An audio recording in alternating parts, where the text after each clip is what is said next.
말씀을 듣는 큐티 김정희 목사입니다. 오늘 말씀은 출애굽기 19장 1절부터 15절까지의 말씀입니다. 하나님 아버지, 제사장 나라와 거룩한 백성이 되는 것이 무엇인지를 알기 원하오니 주님 말씀하여 주옵소서. 예수님 이름으로 기도합니다. 아멘. 제사장 나라 거룩한 백성이 된다는 것은 먼저 야곱의 수치에서 이스라엘의 은혜까지 증거하는 삶입니다. 3절 말씀에 모세가 하나님 앞에 올라가니 여호와께서 산에서 그를 불러 말씀하시되 너는 이같이 야곱의 집에 말하고 이스라엘 자손들에게 말하라 라고 말씀하고 있습니다. 여기에 재미있는 두 표현이 나오죠. 야곱의 집 그리고 이스라엘 자손들입니다. 모두 같은 사람을 향하고 있는 말씀입니다. 야곱이란 이스라엘이 되기 전에 옛 습관과 욕심과 자기 꾀를 힘삼아 살던 삶을 뜻하고 있고요. 이스라엘은 그랬던 야곱이 하나님의 전적 은혜로 구원받아 당신의 백성이 된 삶을 뜻하고 있습니다. 하나님은 모세에게 야곱이었던 삶에서 이스라엘로 바뀐 바로 이 백성들을 향하여 말하라라고 전하고 계시는 것입니다. 여러분, 제사장의 역할은 무엇일까요? 하나님과 백성들 사이에서 백성들을 안고 하나님께로 끌고 인도해 가는 중보의 역할을 뜻합니다. 그렇다면 세상 사람들에게 우리가 어떻게 제사장의 역할을 할 수 있을까요? 먼저 내 욕심과 야망과 정욕을 따라 살던 야곱이었던 시절의 삶을 나누어 주는 것입니다. 중독과 외도와 거짓과 상처에 함몰되었던 내 과거의 삶을 나누는 것. 그리고 그랬던 내가 어떻게 이스라엘이 될 수 있었는지 그 과정 가운데 역사하시고 인도하여 주신 하나님의 개입까지 나누어 주어서 과거의 나처럼 현재 망하고 망하는 길, 야곱의 길로 걷고 있는 사람을 하나님께로 이끌어 주는 것이 제사장 역할입니다.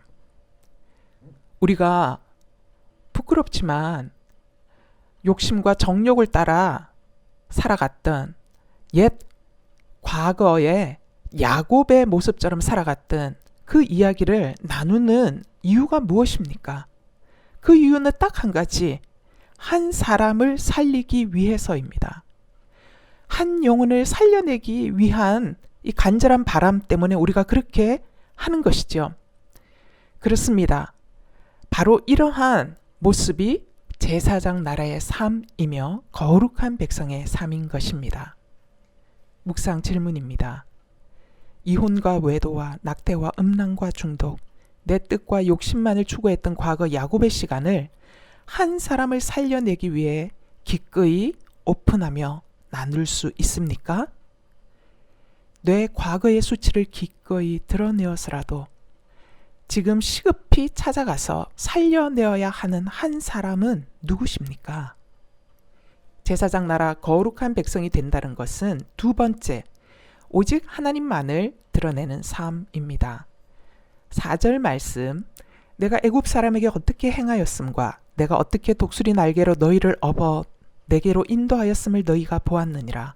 9절 말씀, 여호와께서 모세에게 이르시되 내가 빽빽한 구름 가운데서 내게 임함은 내가 너와 말하는 것을 백성들이 듣게 하며 또한 너를 영영히 믿게 하려 함이니라 라고 말씀하고 계세요. 애굽 사람에게 행하신 일과 독수리 날개로 업어 여기까지 인도하여 오게 하신 일 모두가 사람들에게 내가 하나님을 전할 때 나의 말이 들리도록 하기 위함이라는 것입니다. 또한 그래서 내가 믿는 하나님을 저들도 믿도록 하기 위함이라고 말씀하고 계시는 것이에요. 빽빽한 구름으로 모세와 말씀을 나누시는 장면도 그래요. 모세의 말에 권위를 주어서 백성들에게 온 세상이 하나님께 속해 있음을 알게 하려는 것. 그래서 하나님 당신만을 의지하고 따르도록 하기 위함이었어요. 묵상 질문입니다. 하나님이 나와 함께 계심을 보여주는 빽빽한 구름의 사건과 독수리 날개 위에 나를 업고 오신 사건이 있습니까? 이런 사건들이 하나님을 증거하는 내 말에 영적 권위를 주고자 하시려는 것이었다라는 것이 믿어지세요? 권위를 세워주심의 목적이 사람들을 하나님께로 인도하는 제사장 역할을 하게 하심인데, 나는 하나님이 세워주신 권위를 제대로 사용하고 있습니까?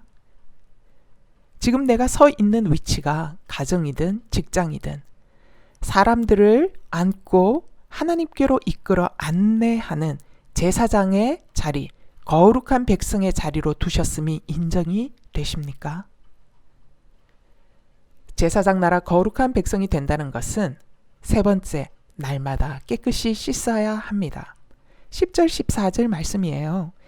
하나님께서 모세에게 백성들이 스스로를 성결케 하고 자기 옷을 빨도록 하십니다. 몸도 겉옷도 물로 깨끗이 씻는 작업을 하게 하셔서 하나님을 만나기 위해서는 무엇보다 정결케 되는 것이 가장 중요하다라는 것을 알려주시고 계시는 것이죠. 교회를 떠나버린 10대에서 30대 청년들에게 교회를 다니지 않는 이유를 물었더니 가장 큰 부분을 차지하는 것이 예수 믿는 사람들의 삶의 모습에 실망했기 때문이라고 해요. 세상이나 교회나 너무 똑같아서 실망했고, 어떤 경우는 세상보다 더 못해서 떠났다라고 말하고 있습니다.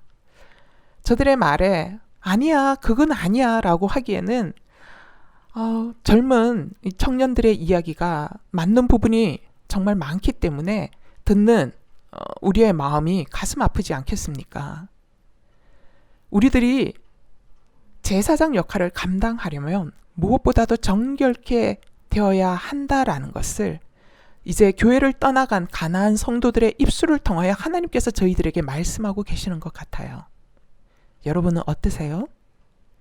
날마다 스스로를 말씀 앞에서 비추어 보며 내 안에 어느새 들어와 있는 죄를 발견하고 말씀이신 예수님 앞에서 깨끗이 씻는 작업을 하고 계십니까? 묵상 질문입니다. 나와 가장 가까이 있는 가족들은 나를 보며 하나님의 거룩을 느끼고 있습니까? 말씀 앞에서 나의 죄를 발견하고 죄를 회개하고 고백하고 우는 것에서 그치지 않고 죄에서 돌이키는 말씀의 실제적 적용을 하고 계십니까? 누군가에게 내가 자주 서운하고 자주 원망이 되고 너 때문에 내가 힘들다라는 생각과 감정이 든다면 혹시 들보 같은 나의 죄는 보지 못한 채 티 같은 타인의 죄만을 보고 있다는 생각은 들지 않으세요? 기도하시겠습니다. 주님, 제가 세상에 예수님을 보여주는 제사장 나라의 인생으로 오늘 이 하루도 잘 살아내게 하옵소서. 한 사람을 살릴 수만 있다면 야곱 같았던 과거의 내 인생의 수치들과 죄들도 기꺼이 드러내게 하셔서 그 어떤 문제 인생이라도 하나님은 반드시 이스라엘로 바꾸시는 놀라운 분이심을 증거하게 하여 주옵소서. 그러기 위해서 무엇보다 날마다 말씀 앞에서 내 죄와 허물을 보게 하셔서 성결케 되는 회개 기도가 터지길 원합니다. 그래서 나처럼 문제 많고 죄 많고 이기적인 인생을 언제나 용서하시고 씻어 거룩해 하시는 주님 은혜를 날마다 누림으로써 나를 힘들게 하는 사람을 만날 때 저 사람의 모습이 바로 내 모습임이 인정이 되어 용서와 수용이 점점 더 쉬워지는 거룩한 중보자로 우리를 변화시켜 주시옵소서. 우리 주 예수 그리스도의 이름으로 기도합니다. 아멘.